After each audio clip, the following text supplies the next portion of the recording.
The football and field hockey coaches approach big milestones. And the men's swimming and diving team dominates Salisbury. We also have the volleyball team sitting down with Sandra Hilla and so much more coming up on All Access.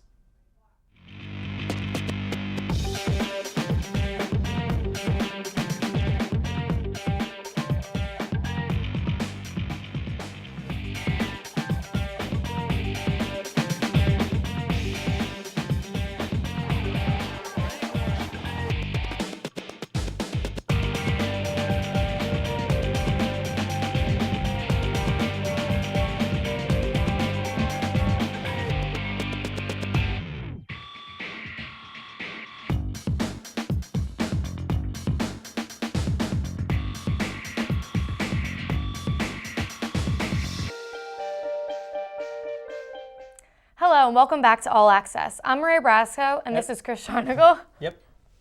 This week has been full of some great Rowan sports action with some milestones for two coaches here. So why don't we get this started? Alrighty then, on Saturday, October 18th, the Morrisville State Mustangs came to Glassboro to face the Profs for Rowan's homecoming game. Many believed that this would be a slugfest to the very end. But the only slugging would come from Rowan as the Profs shut out the Mustangs 31-0. The Profs defense would strike first as defensive back Jared Sanchez would scoop and score with a 15-yard fumble recovery for a TD. The Prof offense would rush for 421 yards on the day with running back Whit Marcelin spearheading the attack as he rushed for 226 yards and 2 TDs on 36 carries. Quarterbacks Bill McCarty went 9 for 14 on the day with 72 yards through the air. This victory would be the Profs' third in a row and the 100th career win for head coach Jack Corsi. They sit now at 3-0 in the conference and 4-2 overall. Rowan travels to Montclair State University on Saturday, October 25th for a 1 p.m. game. On Saturday, the Rowan's women's cross-country team was invited to the Princeton Invitational.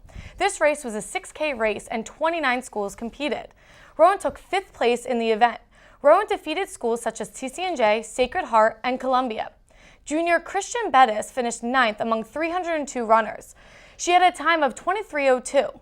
Junior Ani Obel came in 37th with a time of 23:56, and freshman Stephanie Heister placed 54th with 24:17. Rowan continues to show dominance in a cross-country, and they are not being taken lightly in the conference. The Rowan men's cross-country team was among the 27 schools competing at the Princeton Invitational this past Saturday, placing 19th in the open race and 29th out of 37 teams in the championship race. Villanova won the championship, placing 4 runners in the top 10, while Penn ran away with the Open with 3 top finishers. Jesse Spector led the way for Rowan in the Open, placing 117th out of 337 runners with a time of 25:28, while John Sunig placed the Profs in the championship, coming in 85th out of 301 competitors, finishing the 8K course in 27:12. The next meet for the men is the Haverford Invitational October 24th at 5 p.m. The Profs swimming and diving team dominated Salisbury on the road Tuesday night, sweeping all 9 individual events and the 2 team heats en route to a 157-48 win. Rowan won the 400 medley and freestyle with times of 4:04 and 3:38.97. Colin Fisher won the 800 freestyle. Colin Buck won the 200 freestyle and John Shellham the 50 freestyle. Brian Sontuego the 200 individual medley and Brad Upgraff the 200 butterfly. Jesse Novak with the 100 freestyle, Luke Weister with a 200 backstroke, and Stephen Busby with a 400 freestyle, and Mike Sunick with a 200 breaststroke. That was a lot. Rowan is off next Thursday, October 30th, where they host Cabrini College. The Rowan women's swimming and diving team picked up their first win of the season and first under new head coach Brad Bowser in a 109-96 victory at Salisbury University on October 21st. Tony Lisa, previous coach of the men and women's diving teams for 35 years, retired coaching at Rowan in June. In the dual meet, Rowan won the 400-meter medley relay and took first in 6 of the 9 individual events.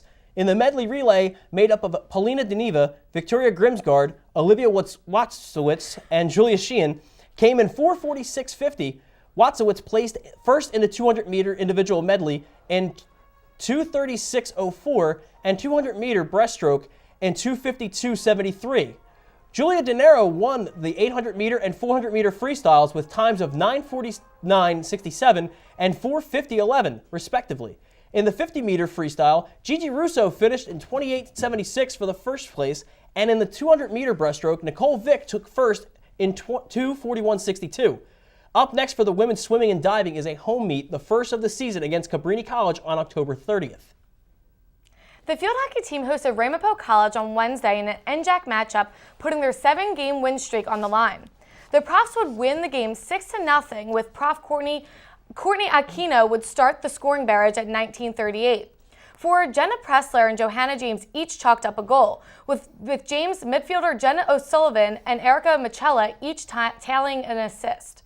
Forward Sam Brown would put in a hat trick as she put away 3 goals on the day. Goalie Carly DeMarco would register her 4th shutout of the season. This makes the Profs' win streak now at 8 games. With this win, Coach Penny Kemps reached her 250th win in her career. The field hockey team takes on Montclair State University at October 25th at 7 p.m. We now hand things over to Pete Ignorato for this week's Pro Talk.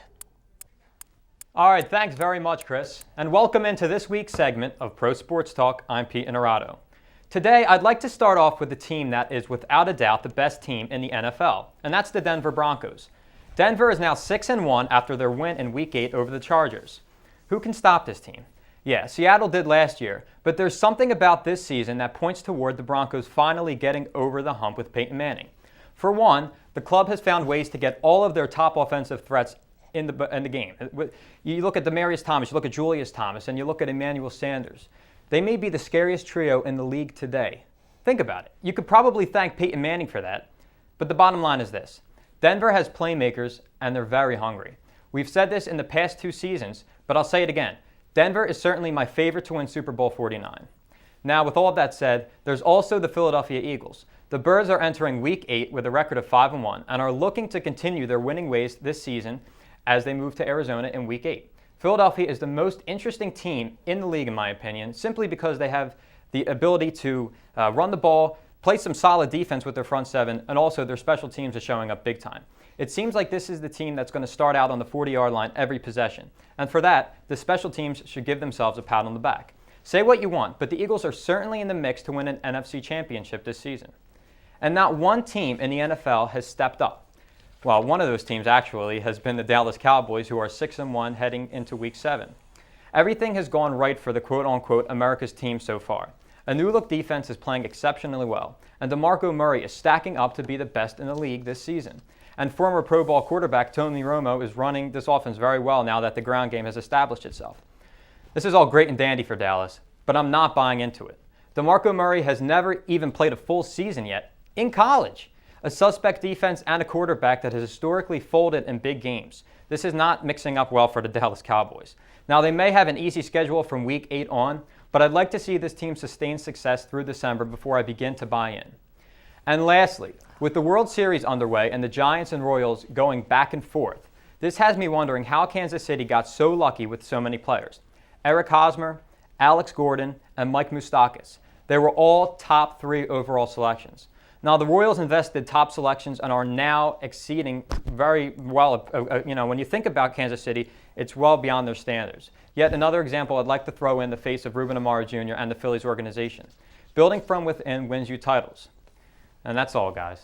I'm going to send it back to Chris and Maria. And coming up, we're going to have more updates for you, but after the break, Sandra Hillis sits down with the members of the volleyball team, so stick around for more All Access.